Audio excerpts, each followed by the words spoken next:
안녕하세요. 오늘은 저랑 같이 코로나 바이러스의 위험성에 대해서 알아보도록 하겠습니다.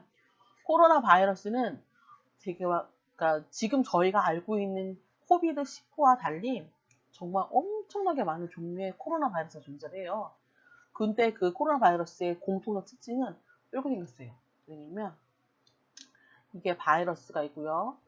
바이러스의 겉에 부분에 이 스파이크라는 단백질이 있고, 그 다음에 이 H2라는 단백질이 있으시고, 그 다음에 또 이제 여러 가지 단백질이 있으신데, 그 E라고 해가지고 그 바이러스 막의 외피가 감싸져 있는 이 형태로 되어 있습니다.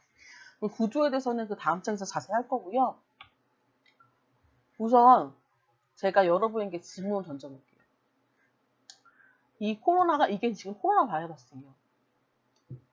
코로나 바이러스라고 하면은 세포랑 다르게 뭔가 하나가 더 있는 것 같아요. 뭐가 하나 더 있을까요? 잠깐 시간을 주실까요? 바로 이 스파이크란 녀석이에요. 이거는 H2도 그렇고, 요 보면 이 녀석도 그렇고, 어찌됐든지 간에 세포에서 막단백질 역할이랑 비슷한 역할을 하는데, 요 스파이크란 녀석이 하나 더 있어요. 이게 뭘까요? 뭐냐면, 숙주세포를 만났을 때 그 숙주세포에 달라붙게 하는 그 다리 역할을 해주는 게 바로 이 스파이크 녀석. 그러면은 세포랑 다르게 뭐를 한다? 숙주세포에 달라붙어 기생을 하는 역할이 바로 요 아이가 일단 달라붙어야 된다는 거죠. 그래서 요게 좀 세포랑 다른 녀석들이고요. 그러면 이제 이 코로나 바이러스에 대해서 알아보도록 할게요. 코로나 바이러스는 요 스파이크라는 단백질도 있어야 되고, 그 다음에 HE, 헤마글루틴 에스테라제라면서 그러니까 적혈구 응집소를 하는 그 결합을 얘네가 분해시켜버리는 역할을 합니다. 그럼 여기서 한 가지 던져볼게요. 적혈구가 하는 역할에 적혈구가 뭐 응집도 하고 적혈구의 주된 기능은 일단은 산소를 운반하는 녀석인데, 적혈구가 언제나 항상 산소를 운반하면서 멀쩡할까요? 때로는 다치기도 하고, 때로는 상처가 나기도 하고 하겠죠. 그러면은 그 적혈구 자체에서 응집을 하는데, 얘네가 그 역할을 못하게 막아버리는 거예요. 그럼 어떻게 되겠어요?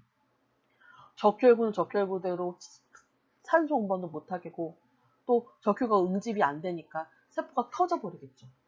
그럼 이거는 이따가 자세히 설명할 건데, 또 이 H 말고 또 무슨 역할이 있냐?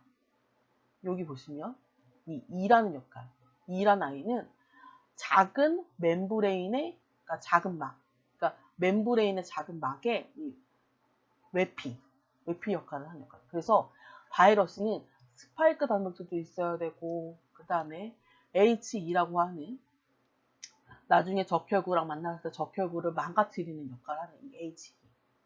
그 다음에 요 N은 보시면 아시겠지만 바이러스 막 내에 헬리카는 우리가 언제 배우냐면 생학 시간에 단백질의 구조에서 배우게 될 때 단백질의 2차 구조, 3차 구조 할 때 그때 배우게 돼요.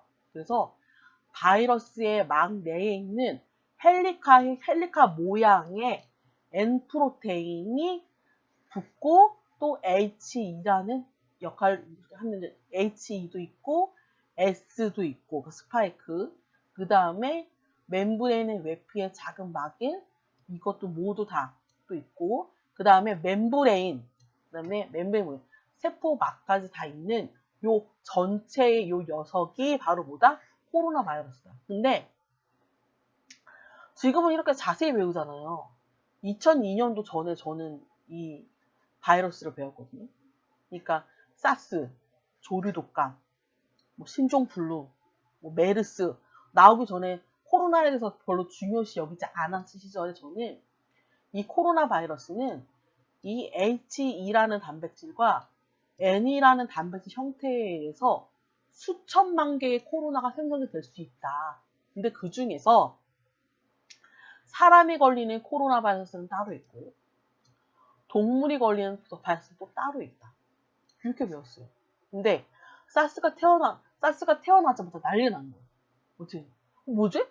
코로나 바이러스는 원래 사람은 사람끼리, 동물은 동물끼리였는데 그럼 동물이랑 사람이랑 종족 이식이 된다는 거야? 그래서 그때부터 이렇게 자세히 이 코로나 바이러스에 대해서 구조도 알아보고 해가지고 제가 2002년도 전에 배웠는데 그 전에 내용과 지금은 완전 상반되는 내용이 된 거죠. 2002년도가 바로 사스가 발생한 시점이죠. 그래서 저는 사스 바이러스 이전에 배웠을 때는 이 H 단백질과 이 N 단백질에 의해서 수천만 개의 코로나 바이러스가 나타날 수 있는데 사람이 걸리는 바이러스와 동물이 걸리는 바이러스는 다르다. 이렇게 배웠어요. 근데 얼마 전에 책 봤는데도 똑같더라고요, 내용이. 사스랑 메르스랑 신종플루 나왔는데도 이 책에 변함이 없더라고요. 그래서 이 구조에 대해서 한번 짚어 넘어가 보고 그러고 나서 자세히 설명하려고 합니다. 그러면 아까 얘기했던 HE, 이게 바로 HE, 바이러스 막부분에 이 HE가 있었죠. 다시 보여드릴까요? 요 HE. 그럼 요 HE가 무슨 역할을 하냐? 보시면 아시겠지만 적혈구 음집소가 에스터 결합을 하고 있대요. 아, 적혈구 음집소는 에스터 결합을 하고 있구나. 근데 이 에스터를 가수분해하는 거야. 에스터는 무슨 결합을 하냐면 산과 알코올 또는 산과 염기가 만나서, 그러니까 H와 OH가 만나서 물이 빠져나가면서 지네들끼리 결합하는 바로 에스터예요. 근데 가수분해니까 이거가 반대로 가겠죠. 이 에스터는 분명히 뭐라고요? H라는 녀석과 OH라는 녀석이 각각의 화학 구조로 되어 있는데 이게 빠져나가면서 H2O라는 물이 빠져나가면서 자신들끼리 결합하는 게 에스터 결합인데 이게 반대로 돼버리는 거예요. 반대로. 그럼 어떻게 되겠어요? 물이 겉으로 빠져나가는데 이제 물이 더 많아지겠죠. 그러면은 이 코로나 바이러스에 걸린 사람들은 몸속에 물이 많으니까 설사를 하거나, 왜냐면 물이 너무 많은데 우리 몸속에서는 일정량의 물만 필요하지 더 많은 물이 필요하지 않잖아요. 그래서 설사를 하거나 또는 구토를 할 수도 있겠죠. 구토를 하면서도 물을 밖으로 내보낼 수 있으니까. 그러니까 그런 역할을 할 수가 있게끔 되어버린다는 거죠. 그래서 여기서 헤마글루틴 에스테르에 대해서 좀 더 자세히 알아볼게요. 보통 가수분해라는 녀석은 이거는 산과 알코올, 페놀 및 아세틸코에인. 이 아세틸코에인은 나중에 대학교 과정에서 아세틸코에인은 생화학 시간에 ATP라는 에너지 형성될 때 그 아세틸코에인을 또 배우게 돼요. 그때 자세히 설명 한번 들어주시고요. 그러면은 산과 알코올과 페놀과 아세틸코에인 이것들이 보통 가수분해를 하는데 효소, 지금 이 헤마글루틴 에스테르가 바로 적혈구 음식수 에스터 가수분해 효소라고 했죠. 이 작용하는 효소의 기질을 따라 카르복실기, 카르복실기면 COOH, 그 카르보르 에스테르를 가수분해하거나 또는 아세틸코에 가수분해하거나 인산, 피, 이 인산이 있는 건 우리 몸에 세포에서도 인산이 있지만 그 DNA에도 인산이 존재하죠. 인산을 제기는 못하게 또 가수분해하거나 또는 황산은 SO4H, 이 H가 몇 개였는지 기억은 안 나는데 HSO4가 바로 황산 에스터 가수분해 효소고, 그 다음에 좁은 뜻으로 에스터 가수분해 효소는 칼복신산과 알코올 또는 페놀의 가수분해를 에스테를 가수분해하는 요소다. 다시 한번 기억해 볼게요. 적혈구 음집소가 에스테르 결합을 하고 있는데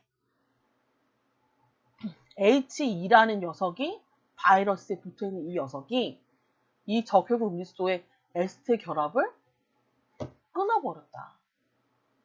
왜? 어떻게 해서 가수분해해서. 그러면 이 에스테 결합은 수소와 수산화기, 산과 염기가 만나서 물이 나오는 결합인데 이 반대작용이니까 몸속에 물이 너무 많아지더라. 그래서 에스테르 결합은 산과 알코올이 반응하거나 산과 또는 뭐 산과 보통 염기라고 말하긴 해요. OH니까 산과 알코올이 반응해서 물보다 빠져나오는 결합이다. 그래서 생성되는 물질은 에스테르 형태를 취한다. 근데 지금 에스터 가수분해했으니까 반대적으로 되겠죠. 그럼 어떻게 된다? 몸속에 물이 너무 많아진다. 그래서 보통 코로나 바이러스 걸렸을 때 설사를 하는 이유가 이러한 이유 때문이다. 그러면 이 코로나 바이러스가 이제 일어난 게 보통 사스가 맨 처음에 코로나 바이러스. 그 다음에 일어난 게 코로나 바이러스 바로 요새 생긴 코로나 바이러스, 코로나19 또는 코비드19라고 불리는 우한폐렴. 이 두 개에 대해서 알아보도록 할게요.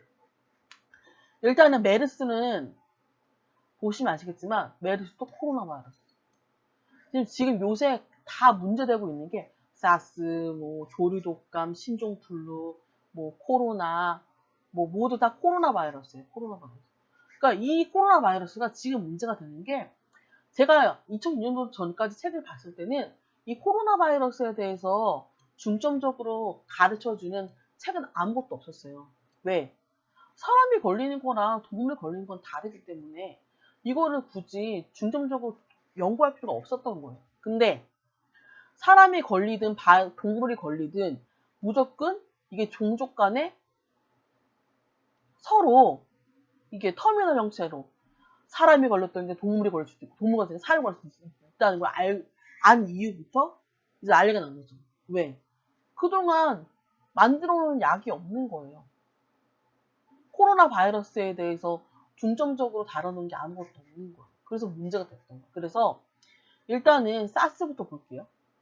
사스는 코로나 바이러스에서 제일 처음 일어난 전 세계의 유행병이었죠. 코로나 바이러스의 사스. 주요 증상은 발열, 너무 뜨겁게 물만, 또 권태감은 일시적이기 때문에 넘어가고요. 근육통, 근육세포가 마이오글로불린이라고 하는 걸 볼 거예요.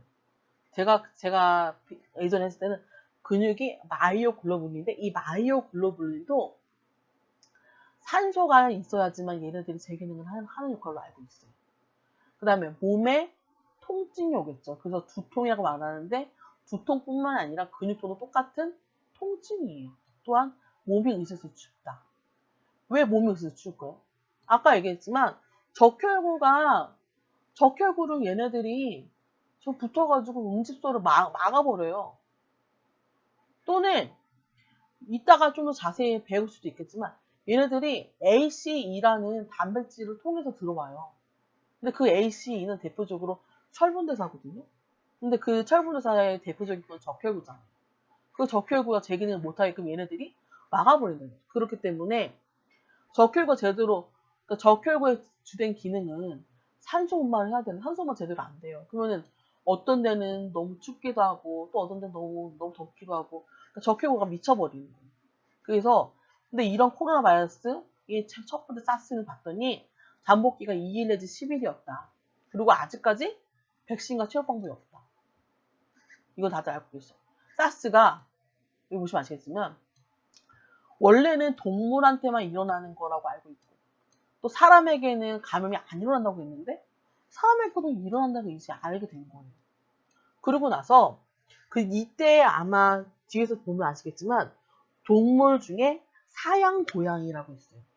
그 사양 고양이에서 이 사스 바이러스가 먼저 시작된 건데 그 사스 바이러스에 그걸 올라가 보니까 그 사스 바이러스가 맨 시작된 증상이 바로 박쥐라는 걸 알게 된 거죠. 그러면은 우한폐렴도 똑같이 박쥐라고 했는데 뭔가 비슷하지 않나? 할 수 있겠죠. 이게 코로나 바이러스가 똑같은 코로나 바이러스인데 그 H2라는 단백질과 N이라는 단백질에 의해서 얘네가 서로 이름이 달라지는 거예요.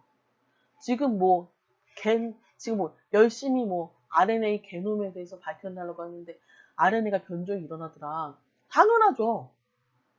동양인에서도 동양인이 다 똑같이 생기지 않았잖아요. 서양인도 서양인보다 똑같이 생기지 않았잖아요. 그렇기 때문에 당연히 똑같은 코로나 바이러스 H1, 뭐 N1을 칩시다. H1N1인데 H1N1이라는 똑같은 동양인 중에 바이러스가 달라가지고 얼굴 형태가 바뀐 거죠. 이게 전혀 이게 이상한 게 아니에요. 당연한 거예요. 그러면 이번에 메르스 한번 볼게요. 메르스는 똑같아요. 봐봐요. 발열, 기침, 호흡곤란. 호흡곤란 왜 일어난다고 그랬죠? 이 코로나 바이러스가 적혈구, 그러니까 철분대사의 중요한 역할인 LC 단백질 통해서 들어오기 때문에 LC 단백질은 대표적으로 철분대사 중에 하나인데 얘네들이 적혈구에 있는 ACE를 통해서 들어오지 않나 싶은 거죠. 근데 메르스는 조금 다르다고 해요. 그러면은 얘네들이 그 메르스가 이제 가지고 들어오는 그 단백질도 어찌됐든 간에 새롭게 알려졌지만 적혈구랑도 또 연관되어 있지 않을까라고 생각할 수 있겠죠. 잠복기는 얘네는 5일이래요. 치명률은 30-40%. 치명률이 왜 30%냐면 메르스가 이게 전 세계적으로 유행한다고 싶었는데 실제로 이거에 전염된 사람은 극히 드물고 그 드문 사람 중에서 죽은 사람이 많기 때문에 치명률이 30-40%로 존재하는 거예요. 그 다음에 치료제는 개발이 있다는데 현재 연구 결과는 있다는데 연구 결과만 있는 거지 아직 임상 테스트 거치지 않은 거잖아요. 그 다음에 실제적으로 약이 없는 거죠. 얘도 똑같이 낙타나 박쥐 따위. 그러면은 사스도 박쥐, 메르스도 박쥐, 무한포는 박쥐네요. 그럼 얘네들 바이러스의 맨 처음 시작점은 박쥐가 되겠네요. 그래서 무한폐렴을 한번 보도록 할게요. 무한폐렴도 발열, 기침, 똑같죠? 바다 기침. 호흡곤란 똑같죠? 근육도 똑같죠? 객혈. 객혈 왜 해야 될 것 같아요? 그러니까 피를 토한다는 거, 피. 아까도 얘기 드렸지만 이 코로나 바이러스 H2가 모두 사람 몸속에 있는 적혈구에 혈액 적혈구 응집소에 일어나는 그 바이러스 그러니까 응집소를 에스테르 결합을 깨버린다. 그러면 그 적혈구는 이미 코로나 바이러스를 만난 적혈구는 피의 입장에서 봤을 때는 이방인이 되겠죠. 그러면 이방인은 내보내고 싶겠죠. 그래서 객혈을 하는 거예요. 그래서 잠복기는 최대 2주. 잠복기도 전염성이 있다. 왜 있겠어요? 그만큼 전염성이 심하니까. 이게 거칠수록 심해지는 게 아니라 이 바이러스 자체가 만약에 우한폐렴이 만약에 H2N5라는 거예요. 이 H2N5라는 녀석이 원래 이런 녀석이었던 거예요. 그러니까 동양인과 서양인이 서로 다르듯이 얘네 사스가 동양인이고 무한폐렴은 서양인이 되는 거죠. 그래서 이 서양인의 대변하는 이 무한폐렴 바이러스가 봤더니 전염성이 원래부터 이렇게 심한 거예요. 실제로 제가 잘은 기억이 안 나는데 H 단백질이 한 10개에서 11가지 존재한대요. N 바이러스도 한 10가지 존재한대요. 그러면 거기서부터 이제 H1이 N을 만날 수 있는 경우가 총 10가지라는 거죠. 또 H2가 또 만날 수 있는 10가지가 되는 거죠. 그러면은 얘네들이 보면은 10을 몇 번 곱해야 되는 거예요, 결국에. 10을? 11 곱하기 아마 10을 곱해야 되는 걸 거예요. 11 왜냐면, 그니까, 총 10, H1에 대해서 N이 만날 수 있는 10가지. 또, 만날 수 있는 10가지. 10가지. 그러면 11 곱하기 10 정도 되겠죠. 그러면은 10을 10 계속 곱하다 보면 아마 수천만 개의 통계 확률로 그런 종류가 나올 거예요. 그러면은 우리가 그동안 코로나 바이러스에 대해서 되게 경시했는데 그러면 우리가 앞으로 그동안 바이러스들은 우리가 이미 연구해놓은 결과가 있기 때문에 그거에 대해서 이제 이 그동안 연구 결과를 토대로 우리가 예방할 수 있었는데 이 코로나 바이러스는 아직 아무도 모른다는 거죠. 그래서 이 우한 폐렴, 그러니까 지금 코로나19, 코비드19이라는 이 녀석은 사람과 사람 사이 전염력도 매우 크대요. 그리고 자연생물 저수지 및 인간 간의 중과 중수준은 아직 모른대요. 왜 모르겠어요? 아직 연구된 결과가 없어서 그런 거예요. 그래서 2020년 1월 28일 현재에서 중국에서 약 4,600건이 확인되었고 4,600건에서 106명 죽은 거면 많이 죽은 거잖아요. 적게 죽은 거 아니잖아요. 그러니까 이 당시 때의 이 결과를 토대로 나온 논문을 보면 다른 바이러스에 비해서 치사가 높다는 게 지금 중국만 기준 봤을 때 4,600건이 확인이 되었는데 106명이 죽었다면 많이 죽은 거기 때문에 이걸 토대로 나온 2월달 논문을 보면은 다른 바이러스에 비해서 우한 폐렴 치사율이 높다라고 얘기가 나와지는 거죠. 그러면 코로나 바이러스에서 다시 한번 얘기를 해볼게요. 코로나 바이러스는 현미경에서 보면은 왕관처럼 보이는데 이 왕관의 역할을 누가 한다? 스파이크 단백질이 달라붙어야지 기생을 할 수 있겠죠. 사람에서는 경증 또는 중증 이게 상부호흡기 일으키고 동물에서는 호흡기, 위장관, 간, 신경제를 일으키는 바이러스인지 알았어요. 근데 상부호흡기가 어디예요? 여기가 바로 상부고 여기가 하부예요. 상부라 하면 비강, 구강, 그 다음에 여기 보시면 인두, 그러니까 목까지가 상부고 그 밑에 기관이랑 기관지 폐까지가 바로 하기도예요. 근데 그동안의 것들은 잘 모르겠지만 이 코로나 바이러스는 이 기관과 기관지와 폐에 영향을 주더라. 그래서 사람에게서는 경증 또는 중증의 상부 호흡기를 일으키는 질병인지를 알고 있었어요. 원래 알고 있기는. 그리고 동물에서는 호흡기나 위장관, 간, 신경제를 일으키는 바이러스인 줄 알았는데 이게 전부 다 틀려버린 거예요. 지금 코로나는 상부가 아니라 하부 어디? 기관, 기관지, 폐 이런 데 질병을 일으키는 거죠. 그러니까 전혀 예상 못했던 결과인 거죠. 그래서 코로나 바이러스는 그전까지는 환경에서 3시간까지 생존 가능하다고 알고 있었어요. 근데 아마 지금도 이건 비슷할 거예요. 비슷할 수 있을 거예요. 그러니까 코로나 바이러스가 숙주세포가 없이 환경에서 비말이나 뭐 대변이나 뭐 그걸 통해서 일단 밖으로 나왔을 때 3시간 안에는 3시간 동안은 버닐 수 있기 때문에 이 3시간 안에 어떤 사람이 호흡을 하면 그 호흡으로 들어간다는 거죠. 그래서 사스 코로나 바이러스는 동물 숙주 코로나 바이러스의 변종이라고 생각하고 있는데 변종이 아니라니까요. 원래 코로나 바이러스가 너무 많아요. 많은데 그 중에 하나가 이번에 예를 들어서 H2N5라면 H2N5 역할이 봤더니 사람에게도 전염이 되는 거더라. 추정할 수 있다는 거죠. 그래서 이 사스코브2는 바로 지금 코로나19예요. 코비드19.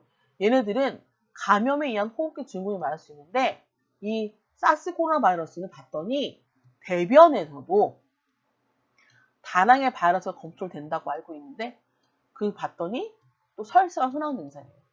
근데 지금까지 코로나가 지금 작년 12월부터 발병돼가지고 지금 한 8월 됐어요. 그럼 한 절반 지나간 거죠. 아무도 대변을 통해서 바이러스가 번질 거라고 예상하는 과학자는 아무도 없었어요. 그러면은 이렇게 퍼지게 된 이유가 아직 코로나 바이러스에서 잘 알지 못하기 때문에 퍼진 거지 의료진이나 과학진이 실력이 없어서 그런 것들이보다는 아직 밝혀진 거에 대해서 없기 때문에 다들 우왕좌왕하는 거죠. 그리고 이 코로나 바이러스는 성인, 보통 20대, 30대, 40대 보통 이런 부류에서 보통 전염력이 빠르고요. 그리고 아이들에게서 발견하는데 아이들은 금방 낫더라고요. 보니까. 네, 그 다음에 할게요. 그래서 맨 처음에 코로나 바이러스, 그러니까 사스 바이러스 일어났을 때 이거에 대해서 유전자 분석을 한 데가 어디냐면 여기 밴쿠버의 마이클 스미스 유전체 과학센터 여기에요. 그 다음에 브리티시 컬럼비아주 질병통제소가 여기죠. 그 다음에 또 매니토바주 위니페 국립위생연구원 여기 세 곳이 맨 처음 사스 바이러스, 그러니까 맨 처음 코로나 바이러스가 사람한테 문제가 일으키는 바이러스 맨 처음 밝히는 거죠.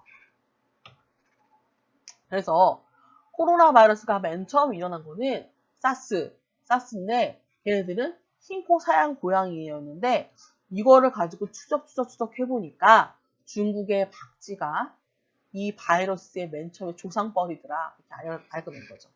이게 바로 흰코 사양 고양이에요. 일반 고양이랑 좀 다르게 생겼죠. 저는 처음에 쪽제비인 줄 알았어요. 이게 흰코 사양 고양이고 이게 아주 귀엽게 보이는 얘네가 박쥐죠.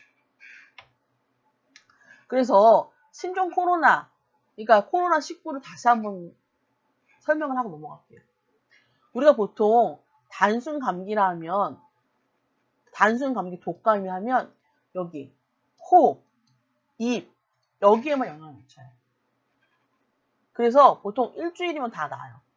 근데 신종 코로나는 여기가 아니라 바로 여기죠. 기관, 기관지, 폐, 여기에 오는. 그래서 여기는 속 안에 있으니까 제대로 보이지도 않죠.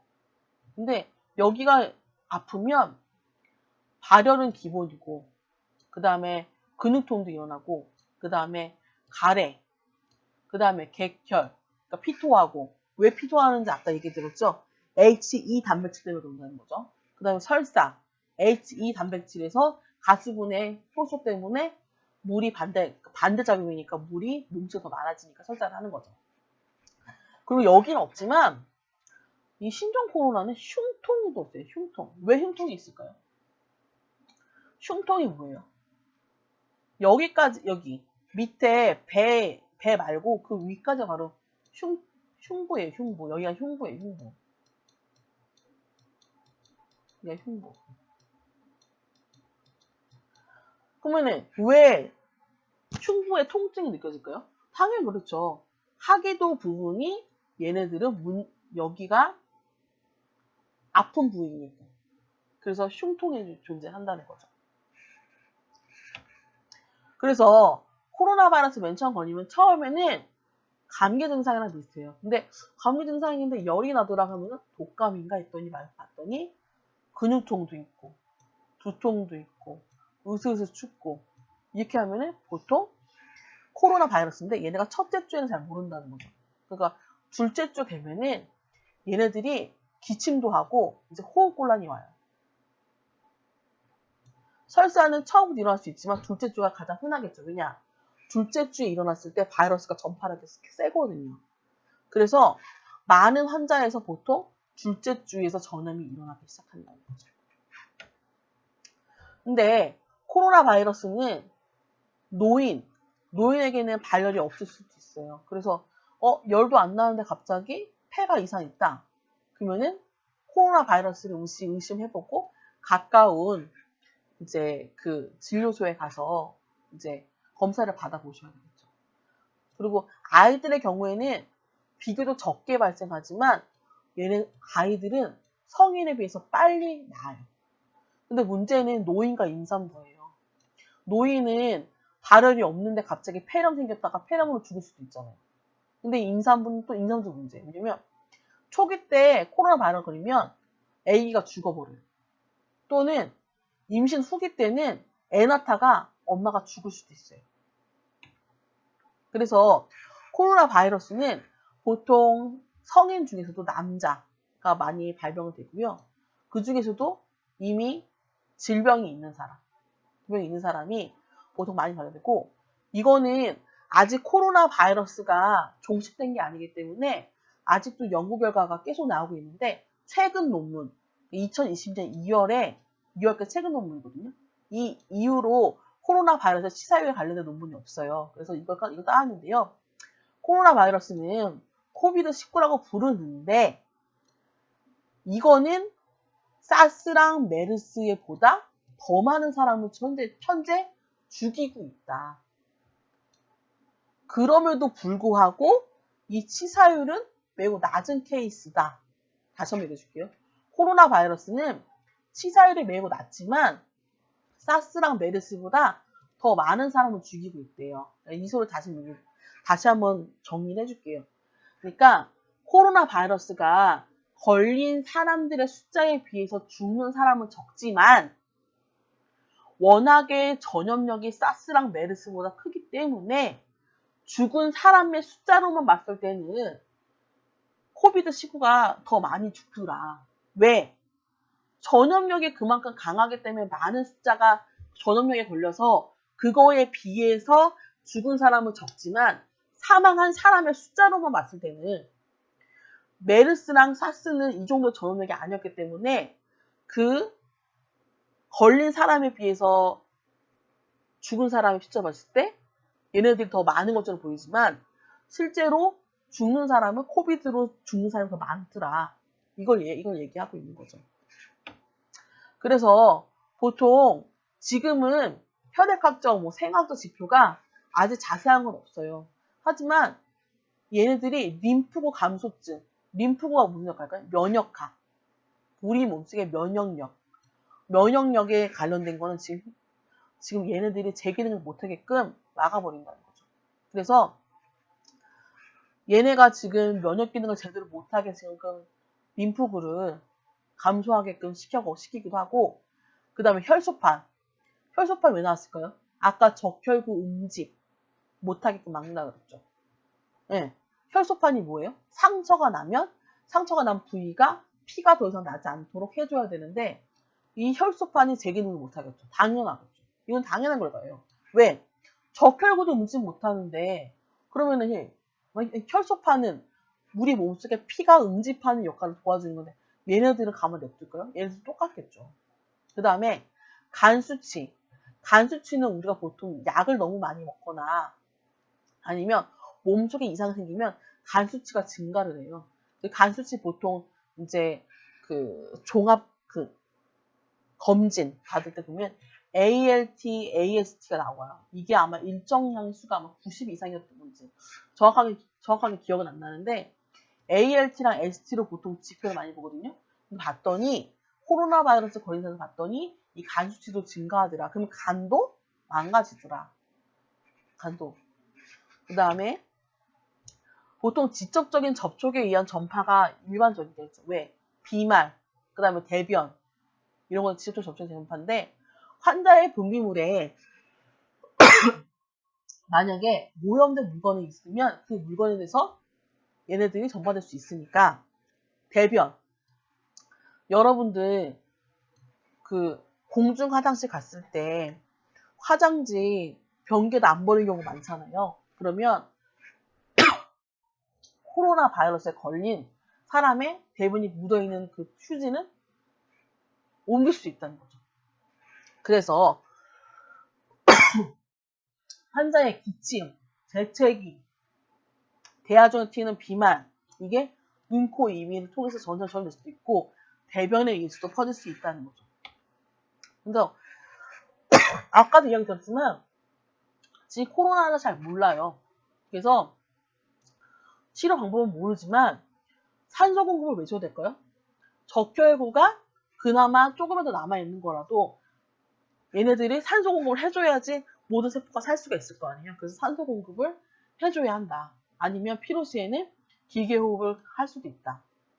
그래서 흔한 폐렴의 원인균으로 생각을 해서 얘네들이 2차 감염을 막기 위해 예방적 항생제를 지금 투여하고 있지만 보통 증증인 경우에는 스테로이드나 리바린 같은 이런 걸 했더니 효과가 있다는 거는 연구 결과가 있습니다. 이상으로 코로나 바이러스의 위험성에 대해서 얘기했고요. 다음에는 코로나 바이러스에 대한 좀 더 자세한 정보에 대해서 알려드리도록 하겠습니다. 감사합니다.